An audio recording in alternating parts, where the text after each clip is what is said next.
Like one of my favorite analogies for psychedelics to kind of keep this all together is psychedelics are like your brain is like a hill with snow on it, and you sled down it and you make all these different grooves. And the more you sled down certain grooves, that your sled keeps going. Like you take 100 kids and have them just start going down, they'll start taking the same paths. And what psychedelics do is they throw down a fresh blanket of snow, and you get to decide, remember, taking that path last time in my mind was a problem. Do I want to continue to take that path? No, then you just go the other way.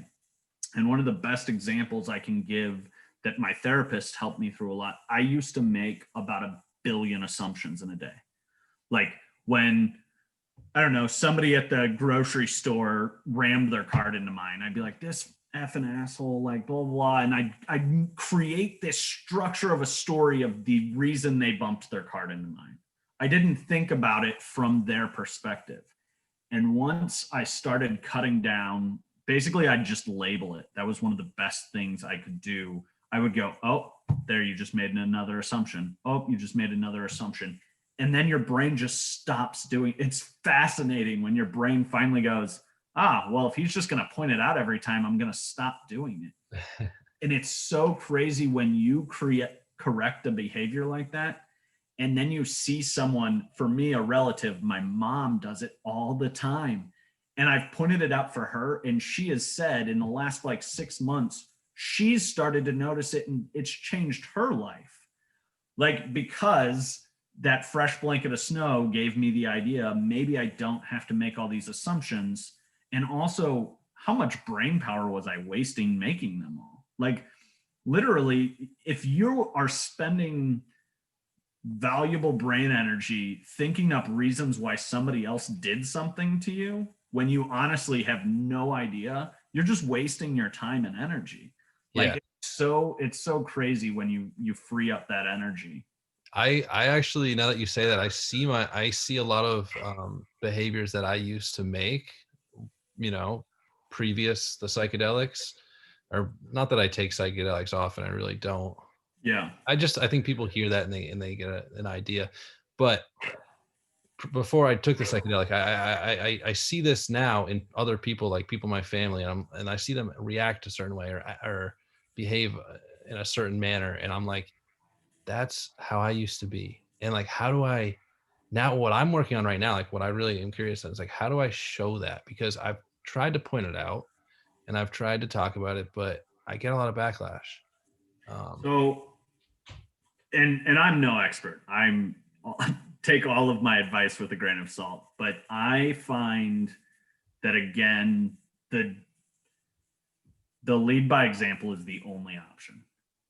Pointing it out sometimes, like in my mom's case, I got a lot of backlash at first, and then she figured it out. But me and my mom have a super close relationship because our brains work very similar. So when she saw positive effects from me changing behaviors, she was more susceptible. However, my dad or my brothers have very different behaviors, and I would never even start to point it out to them because of nothing I could explain would make them understand it. Perfect example is they don't know anything about truly like deep levels of psychology, like how the brain operates or things it might do to that have caused habits and things like that. They've lived fairly normal lives. They didn't have addiction or mental health, so they never had to delve into that.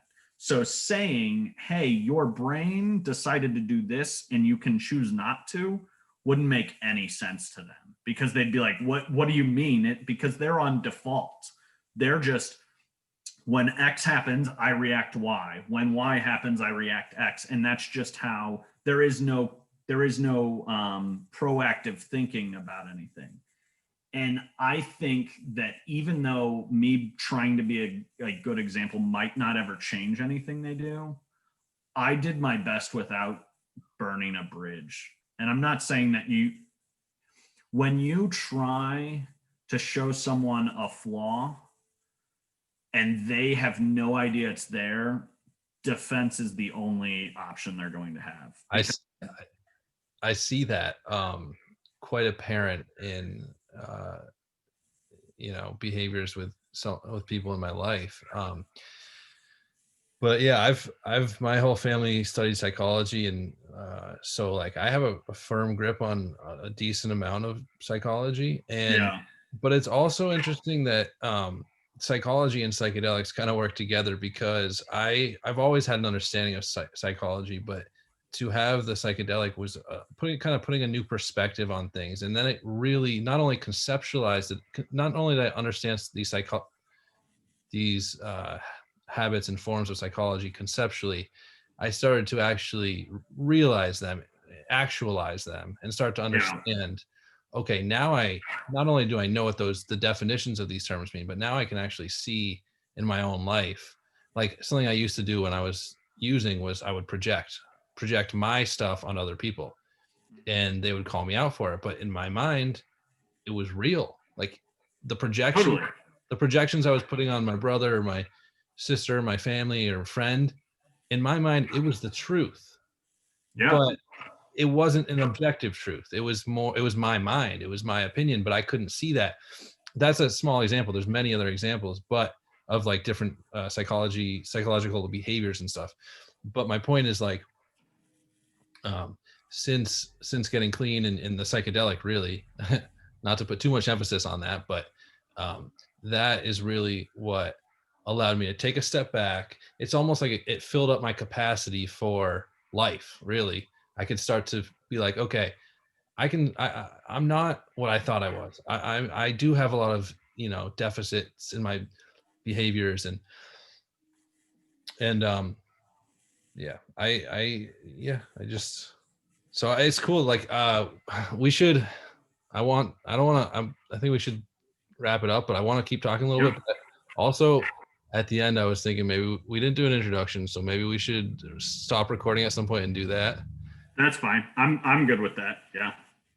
Yeah. No, I've had a blast talking to you, and I think it's great that you're doing this to get the word out, and anything that I can do to help, just let me know, because I'm all for it. And I think this it's necessary there, because of there are a lot of outlets that people that are in psychedelics can use to understand how good John Hopkins and MAPS and all them are doing, but there aren't enough reference points for a casual person. Yeah. I think something like this is a way that somebody could get into that. Yeah, a lot of people would consider, what's the term for like a success story, but it's not like clinically studied. It's a Oh, oh my gosh. I'm trying to, I know what you're trying to say, but you know what word I'm looking for.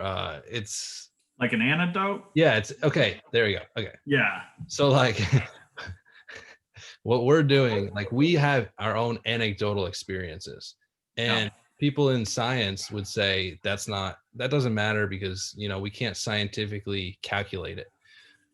But that's that takes away such a personal aspect, and such a personable aspect, in my opinion. I think this is what is needed. Like you talked about coming out of the closet earlier, like Yeah. in the psychedelic realm, or just like a transformed person. That's kind of like what this is. Like I've done this with a few other people, and that's kind of like the gist of it. It's like we are going to be the people that are going to explain like what's going on in our lives. Hopefully people pick it up and listen to it and watch it, and the only reason I want that is so that they can relate to it.